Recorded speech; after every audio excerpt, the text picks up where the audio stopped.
সরঞ্জাম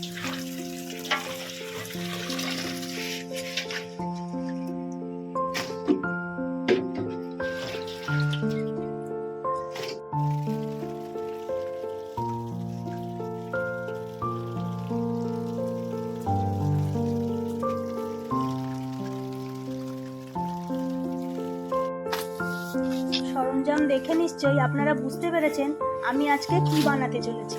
হ্যাঁ, ঠিকই ধরেছেন। নমস্কার, আপনারা সবাই কেমন আছেন? মা ও ছেলের গল্প ব্লগে আবারও আপনাদের স্বাগত জানাই। অনেকদিন থেকে কচু শাক রান্না করব ভাবতে ভাবতেই আজকে হঠাৎ কচু শাকের আগমন। এই বছরে আমাদের বাড়িতে এই প্রথম কচু শাক রান্না করব। বাড়ির প্রত্যেক মানুষেরই খুবই পছন্দ।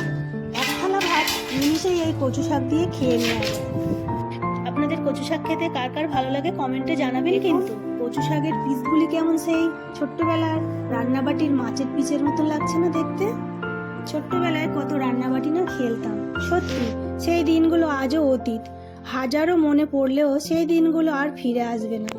শত চেষ্টা করলেও সেই ছোটবেলার বন্ধুগুলোকে একসাথে ফিরে পাওয়ার হয় না।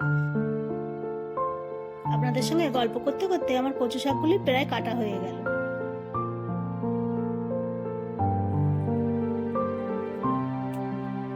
আজকে রান্নাটা আমি উনানেই করব, কারণ আপনারা তো জানেন উনানের রান্না খুব সুস্বাদু হয়। এর জন্য প্রথমে আমি উনান ধরিয়ে একটি কড়াইয়ের মধ্যে পরিমাণ মতন জল ও পরিমাণ মতন লবণ দিয়ে কেটে রাখা কচু শাকগুলি ভাপিয়ে নেব। এরপর ভাপানো হয়ে গেলে একটি সাজিতে ঢেলে আমি ভালো করে জলটি ঝরিয়ে নেব। ততক্ষণ জলটা ঝরতে থাক, আমি চিংড়ি মাছটা ভেজে নিই। এবার শুকনো কড়াইয়ে পরিমাণ মতন সাদা তেল দিয়ে গরম তেলে মাছ দিয়ে পরিমাণ মতন লবণ ও দিয়ে নেড়ে চেড়ে ভেজে নিই।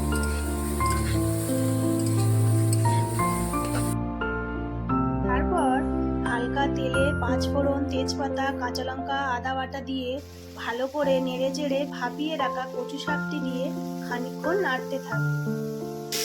এরপর অল্প লবণ ও হলুদ দিয়ে কষে নিয়ে ভেজে রাখা চিংড়ি মাছগুলো দিয়ে দেবো। আগে থেকে আমি একটি নারকেলও কুড়ে রেখেছিলাম, সেটাও আমি এর সাথে অ্যাড করে দেব।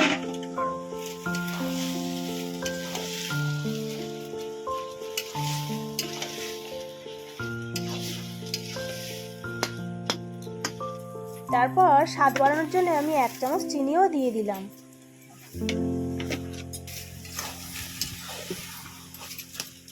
এবার এটিকে একটি পাত্রে ঢেলে নেব।